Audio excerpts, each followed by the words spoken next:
Welcome to the Madison podcast. My name is Ben Lavender, as some people say, because I can't pronounce my name. New York's favorite British mortgage broker, episode number 3 billion. We have Jackie Rosen on the podcast today. Jackie, please introduce yourself to the people of the world and tell them who you are, what you do. Hi, everyone. I'm Jackie Rosen. I am a licensed real estate agent with Michael Alexander Properties here on Long Island. Your father's an appraiser, right? Or Yes. does he appraise himself, or he just runs the company? How does that work? It's his company. Okay. David M. Rosen and Associates. That sounds official. Yeah, it's Okay. pretty official. So he's been in the game how long? Since I was a baby, I would say like 35 years. Okay, that's longer than I've been alive. Yeah, So- it's been a long time. So how much of an influence did that have on you becoming a realtor? if A any? lot. Definitely a lot. When I was in college, I started working for him Ooh. part-time. By choice or? His secretary was leaving. Got it. So, I mean, I figured, hey, why not, help him out? And so that's what happened. And you just fell in love from there. You were like, this is what I want to do for the rest of my life.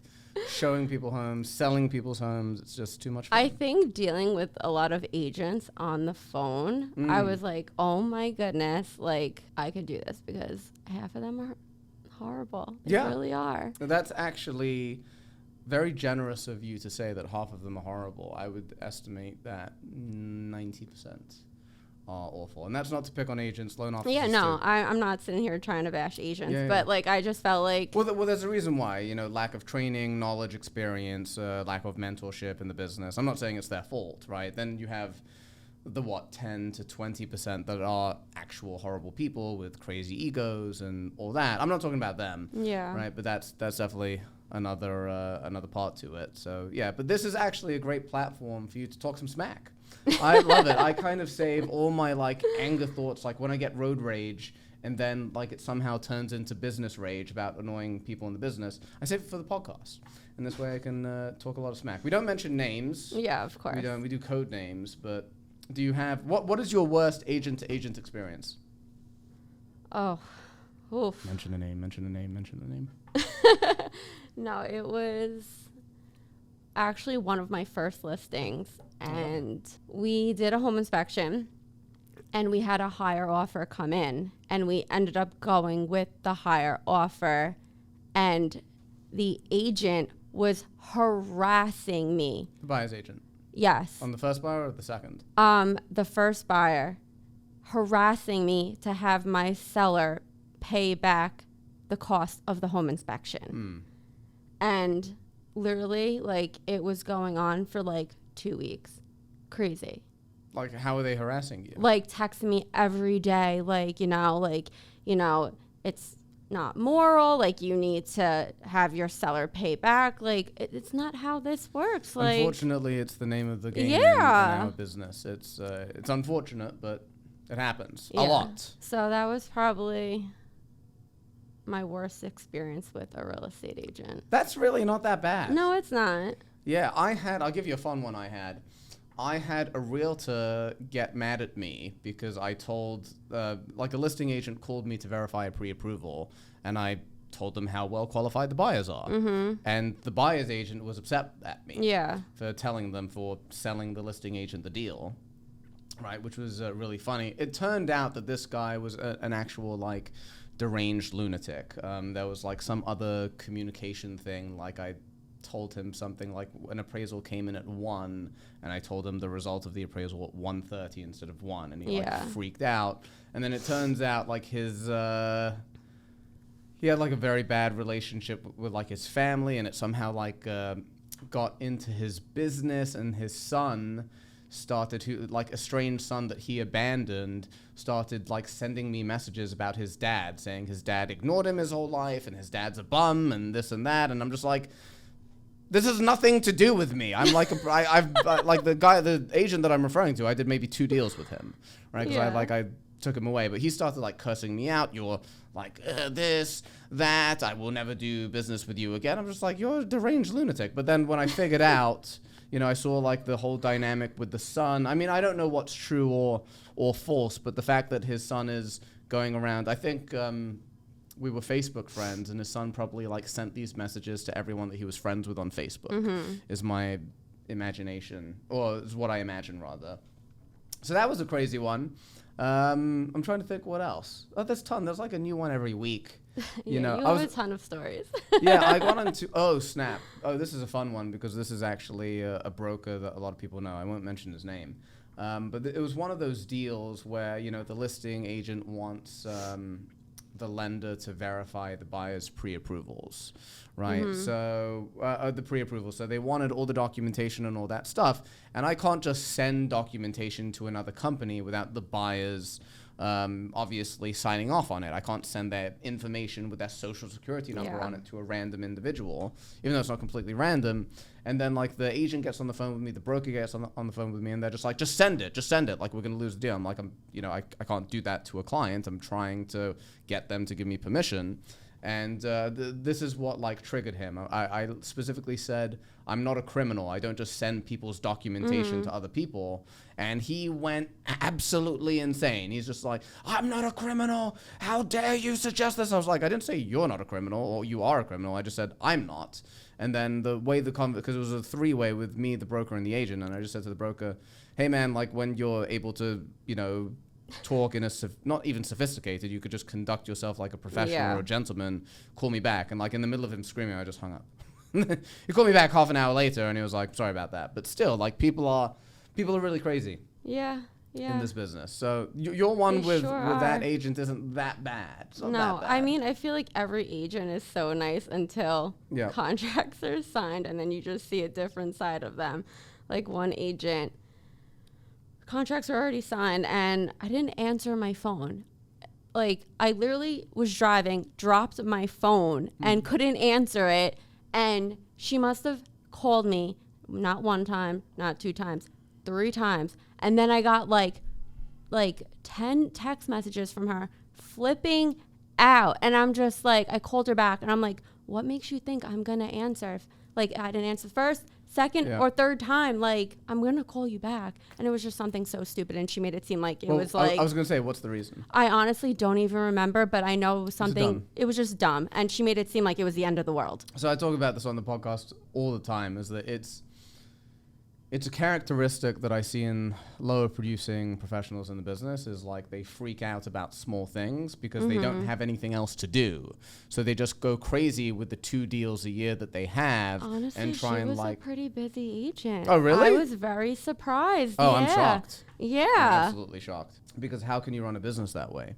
It's not possible. Unless she's probably just a very high-strung person that's always anxious and crazy and... which is not who we want to be. Yeah, well, you get a lot of that in this business. But it's like a lot of the things that are like panic mode don't have to be. That's what irritates me, right? It's like if you have a legitimate emergency, like Jack, if you need a new pre-approval ASAP because you got to get our offer in, fine, like blow up my phone. But if it's like you just want to know, you have a question about something that has no effect on your life for like 2 weeks from now, it's not an emergency. It's just not. So it's bizarre. I want to ask you, obviously you do a lot of business here in Long Island and back home or your new home you do as well in North Carolina. How does that work? It's tough. I actually haven't really jumped in to North Carolina real estate yet. I got married in November. So I've been... Thank you. I've been back and forth, planning the wedding. Then, I came here, I had a listing, I have buyers, and I just really haven't jumped into North Carolina real estate. But But I have a lot of obligations and now things are kind of dying down. So I'm really excited to get back and work on North Carolina real estate. Do you have a big network down there or you got to kind of rebuild? I gotta rebuild. Yeah, it's gonna be fun. It's a nice challenge. It's a nice clean slate too. But also people are nice down there too and pleasant and they're not no? No. Maybe not to you. Yeah, not to Northerners. They Really? don't like us so much. Are you too brash for them? Yeah, I got called a Yankee the first 2 weeks I was there. That's polite. Well, technically you are. Yeah.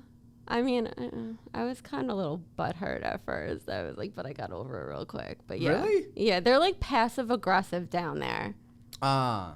Yeah. That's not fun. Yeah. Here, we're just like out there and just rude, but they're just rude in a different way. I don't think we're rude. I mean, can we be rude? Sure, but at least like we're direct, we're efficient. More direct, I would say. Yeah, we like to get things done. There's like a balance between the two. And passive aggressive, I can't stand it. I mean, just like communicate. You have an issue, communicate it. Yeah. We can fix it. We can't fix anything if you don't communicate.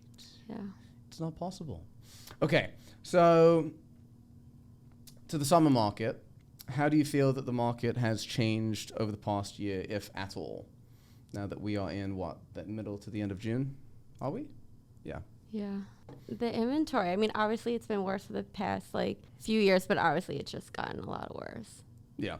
We need more listings. Yeah, I mean, but that's the issue. We were talking about it on the podcast on Friday, actually. It's that 90% or some statistic, 80 to 90% of all homeowners have a rate below 6% or below 4%. I don't remember which one, but it's like, they don't want to move. Yeah. Can you blame them? Yeah, I was just talking about this yesterday at a party. Everyone was saying, like, they, like, where are they going to go? The rates are so high. Like, why would they sell their house? And a lot of people do want to make the move, but they're just... I mean, I agree. They're just scared, like, we're going to sell our house to buy expensive. So, like, they kind of just are staying where they are. Yeah, if you're going to afford it, it's another story, but... if you bought a house a couple years ago and, the price was 10% lower than they are now, and then on top of it, your rate was 0.5%, you don't have much of an incentive to move. However, if look, life still happens. People still need places to move to. Families grow. Yeah. Newlywed eventually, regardless of where the market is, if you need a house, you're going to get a house at one point. And, the typical divorces happen, estate sales. Mm-hmm. People are relocating. A lot of New Yorkers obviously relocating out of state, to Florida, to North Carolina. Mm-hmm. So do you get any of that, by the way? It's kind of tough. I mean, I got 2 other real estate agents in the family. Oh. So my husband's brother and my sister-in-law. So, like, a lot of his family, will go to them. They should go to you. I know, I'm the best.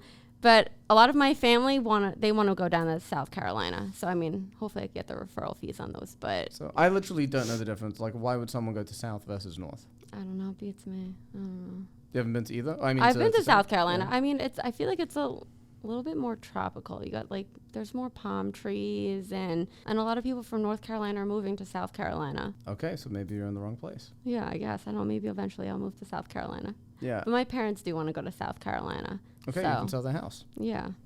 For free. No, I'm still charging that. As you should. 8%? 9%? That's what I would do. No, I'm joking. Yeah, so, I mean, I wouldn't mind if they go to South Carolina. It's fine. I'd rather just get in the car and drive like 3 hours instead of hopping on a plane and coming here, so. Oh, you're going to South Carolina instead of coming here? Yeah. Are you, like, done with New York? Are you just sick of it? Or, like, because you got your family, your friends here. And you come back off. I feel like you're here more than there. Yes. At first, I was miserable. It was hard, Yeah. Dealing with the move and the wedding. But I feel like now it's starting to grow on me. Lovely. Like, the other day, I was, like, wishing I was back in, North Carolina. But then when I'm there, I was like, oh, I wish I could, do that in New York. I don't know. It is growing on me, though. We've been exploring more, and so it just sucks. Like, I wanted Cava, and it's like a 40-minute drive. What is Cava? It's like Chipotle, but like Greek food. That sounds amazing. Yeah, it is pretty amazing. Wait, so they have it in New York? They have it in New York, yeah. Yeah, I somehow have not heard of it. Yeah, I think there's one over in like Garden City, Westbury. Gotcha. Not far from here. It's pretty good. If I didn't eat but I suggest we order that. But that's the one thing I don't like about North Carolina. It's just things are a little bit further. Where here you have like 5 Targets within 15 minutes, and you have like 5 Marshalls. Like. Yeah. I can't stand that everything's so far, but. I haven't been to a Target in years. Really? I can't stand that place because it has everything. right? So you're stuck in that forever. It's too much. You're too bougie for Target. No, that's not true. Back in the day, I was in Target quite a lot. Although I have been called the bougie a lot recently. I'm not that bougie. I'm just British, so I seem bougier than I am. No, you're bougie. You're bougie. I'm not. Okay, a little bit. There's nothing wrong. I'll take it as a compliment. No, that's fine. Okay. So talk to me about back to business, because I like business.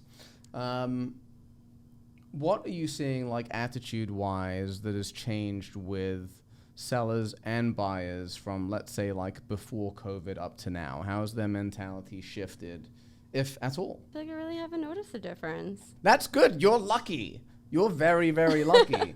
Because before, it was different. I think, like, since the pandemic, people's patience levels, at least in New York, has come down tremendously. It was the worst during the pandemic. But recently, it's because people are frustrated. Buyers are frustrated because rates are high. They can't find anything. Yeah. They're competing. Like, each house, it's back to the madness that it was a year ago. You know, tons of offers. Even if you go way over list price, like, there's still no guarantee that you're going to get the thing. It's crazy. So people are frustrated. Yeah. And, like, we're constantly, like, trying to ease their expectations or have them chill out a little bit, but it's hard to do that if you need to move within a certain time and you got to get this house with all these requirements. It's tough. Yeah, no, I have a couple of buyers that I feel bad for because it is really tough. But I mean, that's the game. Yeah. That is the game of real estate. Okay? Yeah. This just kind of is what it is. Yeah, exactly. And look, some people, like, are you prepping them up front? You're like, hey, the market's a little tough. Yeah. But do they all listen? I try to leverage my knowledge as best as I can, but I mean, I feel like they can only do what they could do. Like, you know, it's the position that they're in, and, you know, it's expensive here. And it is. You know, like, I was just looking, I mean, like, I don't know how many houses on the market now, but, you know, when I checked like a week or two ago, there was only like 50 something listings on the market that were under $530,000. Like 50? Yeah, in Suffolk County. Wow. You know, and it's just like I keep seeing the same listings over and over, and they were just... I didn't realize that. That is not much. Yeah, no. That's nothing. Yeah. And the buyers that I have are in that price range, and it's just been a struggle. Well, it's like you're going to the open houses with them, and it's like pandemonium. They honestly don't even want to see anything because they're just not happy with any of the inventory that's on the market. Yeah. I think that will change in a year, I think, because we predict that rates will come down in the next year, but the truth is that we predicted rates would come back down 6 to 9 months after they spiked up last year, and that hasn't really happened. There was a brief period in the beginning of the year where rates were good, but the past couple of weeks they went poorly again. Mm-hmm. And you know, it's just funny because, like, a lot of buyers will, like, especially ones that don't have education on how mortgages work. Mm-hmm. I've had some people literally ask me, like, I want the 2.5% rate from 3 years ago. And I'm just like, I would love to give it to you. Honestly, of course I would, but I can't, you know. Yeah. It doesn't exist anymore. Yeah, it's kind of surprising how much people don't know about real estate. Well, yeah, but then again, why would they? Yeah. Right? It's just like, to me, the part that's, like, funny to me is how much control they think we have over these things. Yeah. At the end of the day, and it's also, like, I talk to a lot of people about this, we only have so much control over things. You know, we have control over the process, but, like, in terms of, like, where rates go and where prices go, I feel like people look at us and feel like we have some part or role in that. And to a very, very small extent we do, but not, like, full control. If I could give everyone a negative 5% interest rate, I would, but unfortunately it's not feasible, Jackie. Yeah, so. It doesn't work like that. It sucks. It sucks. Okay, so I'm going to ask you one of my favorite questions. Make it a good one. I really put you on the spot. Uh-oh. It's a question that I ask a lot, so you might be prepared for it. Favorite movie? Favorite movie? This is tough. It's not tough, Jackie. This is easy. I would have to say Sweet Home Alabama. That's a good choice. I like watch that movie over and over again. It's a good movie. It's a cute one. That's who? Reese Witherspoon? Yeah. And who's the guy, the main guy? Oh, I don't know. The hometown guy. Yeah, off the top of my head, He's like I don't know. Matthew McConaughey, like, discount version. But he's good. He's charming, handsome guy. Yeah. I'm just saying, Off the top of my head, I don't Matthew know his McConaughey. name, but yeah. That's a good movie. Yeah, for some reason, I'm completely unsurprised. I would expect you to say Sweet Home Alabama. It's better than mine. Mine is Face Off with Nicolas Cage and John Travolta. I don't even know what that is. You don't know what Face Off is? No. I'm about to tell you. Face Off is a movie from the 90s where Nicolas Cage plays a terrorist that blows up random places in America for fun. I don't know. And John Travolta is an FBI agent. So what happens is that there's this surgery where a doctor can switch their faces. So John Travolta becomes Nicolas Cage becomes John Travolta. So John Travolta goes into a prison pretending to be Nicolas Cage to get information from Nicolas Cage's brother-in-law, and then somehow Nicolas Cage, who is now John Travolta, escapes his prison and kills everyone who knew about the surgery and becomes an FBI agent. Mm-hmm. And the movie is it's literally how they both have their their cheesy one-liners and stuff. The movie is 90% their cheesy one-liners, which is why I love it. It's just hilarious. I'm actually surprised that I don't know it, especially John Travolta's in it. He's absolutely hilarious. I've always thought John Travolta's kind of like a weird dude. Why? He's a little weirdo. I don't know. He just something about him. I think he's an amazing actor. I'm not knocking him. He's very talented. I just there's something about him. He's got a little edge. But in the movie, it's just amazing because they play each of the characters as themselves, and it's very entertaining. As you can see, I'm very passionate about Face Off. I guess I have to go home and watch it. You must. We could put it on right now on the screen and just watch the movie together. That would be the entire podcast. I think it would do well. I think if people watch people play video games, they will watch us play Face Off. Have you actually seen the movie The Room, the Tommy Wiseau movie? Mm-mm. Do you see Disaster Artist with James Franco and Seth Rogen? Apparently, I need to catch up on movies. No, these are so The Room is a cult classic. It's known as the best worst movie of all time. So I'll leave that for another time, but it's a good movie to watch when you're not sober. And which I stopped drinking for a while. Okay. Yeah. Oh wait, yes, I remember you telling me that. Well, I started again. Oh, okay. Well, all right. Well, no, but what I basically do is limit it to one drink per outing, right? So I'm not getting hammered like I'm a kid.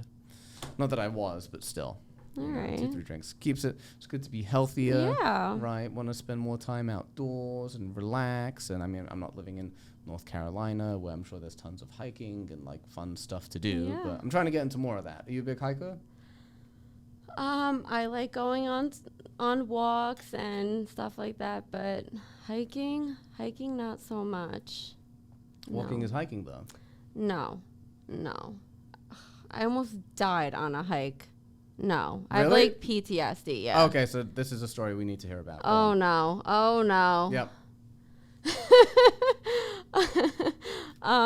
My best friend Alexis, she was getting married and we went to Arizona, and she loves the outdoors and decided, let's go hiking at Camelback. And I, went on Instagram and was like, oh, bachelor parties do it all the time. No big deal. They're at the summit. We're good. We get there. We're probably a quarter mile up the mountain. Half the girls turn back. And now I'm thinking, do I turn back? A quarter mile? Yeah. That's nothing. It was not hiking. It was literally rock climbing. Okay, yeah. Bars, you have to pull yourself up, hopping over rocks. I see grown men coming down the mountain with their knees scraped and well, did you give fast forward 8 hours later, we're still on the mountain. 8 hours? Me and the bride get lost from the rest of the girls. We I guess stop to take a break. We're running out of water. Now it's 2:00 in the afternoon, and my phone, the iPhones get hot, and I'm oh my goodness, we're gonna die. My battery's running low, my phone's getting hot, we're out of water, and we kind of lost couldn't find like where the path was. And we're waiting for people to come down or come up. And like, it was like 45 minutes. And finally, like a couple comes down the mountain and like help us down the mountain. But it was scary. Like, I can't be in the heat anymore. I feel like, you know, You're getting old, Jackie. PTSD is a real thing.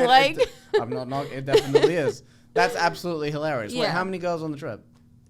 I don't know. There was probably like 15 of us, maybe. And only you and the bride were. No, it was like maybe 6 of us that Still. continued on. I'm actually quite impressed. It was never again. I was honestly thinking about, like, I told my dad, I'm like, I'm going to have to call rescue. Like, and turns out Arizona, I think, is the only state where you have to pay for your own rescue. I was like, well, thank goodness I did not call. How much does that run? Oh, I think it was like 25. I mean, 1,000? Yeah. For like a helicopter? I honestly, I don't know. Don't call me. I really don't know how much it was. But it was that bad? It might have been like you might have needed a helicopter. It might have been to like bring you down? 2,500. I don't know. But like. Still. Yeah, they say like a lot of people like get rescued on like the weekends. I was like, well, thank goodness I was not a statistic. Yeah, so next time you come on the podcast, we're going to go hiking. I'm going to take you somewhere very challenging, and we're going to have a I love going on walks. Walks are great. No, absolutely not. I'm sorry. But I will not do hiking ever again. I just won't tell you, and we'll just do it anyway. And you'll be like, we're here.